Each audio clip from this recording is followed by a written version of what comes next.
Ladies and gentlemen, welcome to It's Rainmaking Time. This is Kim Greenhouse. It gives me great pleasure to welcome Dr. Laleh Bakhtiar, who has retranslated the Sublime Quran. Now, there is a lot to learn about the Quran. Many of us are concerned about it. Many of us don't know anything about it except what we've heard. In fact, this translation by Dr. Laleh Bakhtiar is going word for word into what the Prophet said 1,500 years ago. This is the first time a woman has ever translated the Quran. It's a blockbuster and monumental task. You should also know that Dr. Bakhtiar has written over 50 books, not only the Sublime Quran, but Sufi expressions of the mystic quest, moral healing through the most beautiful names, the practice of spiritual chivalry.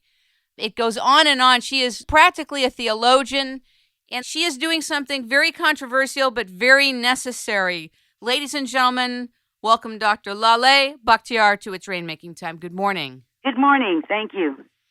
The first thing I want to say is that you have tremendous courage to go into the ancient book of your culture and correct mistranslations along the way, 14 to 1,500 years. I am sure that there's a lot of people who like you and there's a lot of people who don't like you. Do you agree? Yes, well, that's for sure.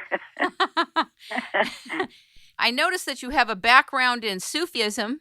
Yes. Share a little bit about that. Well, the Sufi path is the mystical dimension of Islam, and it's where you concentrate more on self-development and introspection and trying to make yourself into a better person. So it's basically the moral kind of arm of Islam.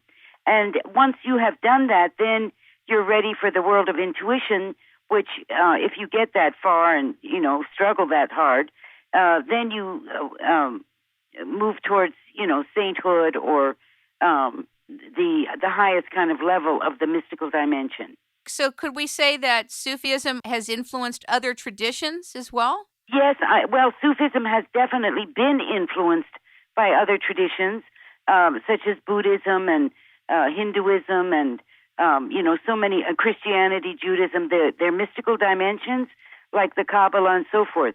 But it has also influenced other traditions as well. When did you get into Sufism? And the reason I'm asking you about this first is because my understanding through the Sufi books that I've read is that it can definitely guide your life. Yes, it definitely does. I met my teacher, my mentor, Syed Hossein Nasser, who is now George Washington university professor at George Washington University. I met him in Iran many years ago when I lived there, and he asked me what religion I was and practiced, and I said, well, I've grown up as a Christian because my parents were divorced and I lived with my American mother here in the States. So he said, well, now you're in Iran and everyone expects you to be a Muslim because your father is, and so you need to, become a Muslim. And I said, well, I don't know anything about Islam. So he said, well, learn. And because he himself was a Sufi, he brought me into the Islamic path through Sufism, which is a different way of bringing people into the faith.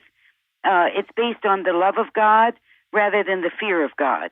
And because I realized that I would not be losing Jesus, who was very important in my life, but I would be gaining Muhammad, so it was not a difficult step to take. I also realized that within the Sufi tradition, when I say love of God, how it begins is by not doing what God has asked you not to do. Whereas when you're brought into Islam through the fear of God, you're taught this is what you have to do. You have to pray, you have to fast, you have to go on the pilgrimage. You're given all these kind of rules and injunctions. And when it's first to begin by not doing what God has asked you not to do, which is basically in the Islamic tradition, not to gamble, not to drink alcohol, not to take interest from somebody, and not to eat pork, then you're holding back in a way, and it brings you, in a sense, closer to God because you're actually holding back from doing something. and kind of withdrawing from the world rather than immediately learning the prayers or learning to fast and so forth. So that was how I came into Sufism. You have gone to great lengths in the Sublime Quran to explain all the details of how you went, instead of translating from verses, word for word. Share that with the public and talk about the moral equivalence. Bring the context of how this translation came about and the methodical way in which you went about it. Well, it began really, I was very disheartened by the other translations, not only by the format, which is, I find, a real problem, but also by the fact that there's so many additional words. And for someone who wants to learn the Arabic, it's very difficult. You can never find exactly the Arabic word that you're giving an English equivalent for, or you're interpreting with several words. So I realized, because I'd had a degree, my PhD in educational psychology, so there we had studied instruments and the importance of reliability and consistency in a test that you might develop or in any kind of an instrument. And so I thought, well, this is what a sacred text also needs to have, is this internal consistency and reliability. So I realized the only way that you could get to that in a translation of the Quran, because I translated many books from the beginning to the end, and I realized that in the middle I had forgotten what word I'd used, and so I would come up with a synonym and so forth.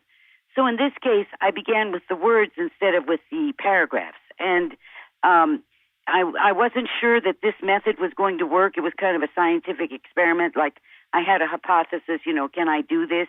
Will this work? And so it took, I was 2 years into it because I first had to transliterate all the Arabic words because my computer at that time didn't have an Arabic program. And there is an Arabic concordance called the Mujam, and so I was using that to begin translating the words. That lists all the words in the Quran in Arabic with the small description of each of the verses.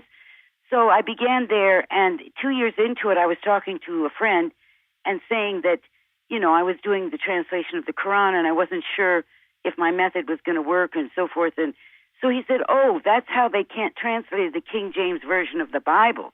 I said, what? In the 17th century, they did this, and here I'm thinking that I've come up with a new method, and it's been done, and it was done so well, and so you can do it that way. And I was so, it was so heartwarming to hear this and encouraging to me that the method that I had just kind of come across or kind of thought about actually could work. So that's how I translated it, and then I presented it in a format where there are just a few Arabic words for every few English words, and so it's not a paragraph format where it's so hard to find the original word that you're looking for. That way, people can much more readily learn the Arabic of the Quran. So it's kind of a mirror process where you mirror the Arabic with the English. In the beginning, you talked about how translators of the Quran used to infuse their ideas and thoughts of the text rather than just translating the words. Yes. How do you know that? Well, because when you find just one word in Arabic and then you find like 2 sentences translation in English, you realize, well, this is a lot of extra information here that is not necessarily in the Arabic. It may be that is an interpretation of what that word means, but that's not exactly what that word is. And so then you have, and that system, that's called dynamic equivalence, but the method I used is called formal equivalence. So with formal equivalence, there's no bias or doctrinal information, because no matter who the person is, even if they try to be objective, it is still their interpretation of the Quran. And it's not really a straight translation. So I felt that we needed to have at least one English version that would be from the woman's perspective. And I should say, I'm the first woman to do a critical translation of the Quran. There were others whose translations are exactly like the men's translations. They didn't look at the verses from a woman's perspective. So that makes it different in that sense.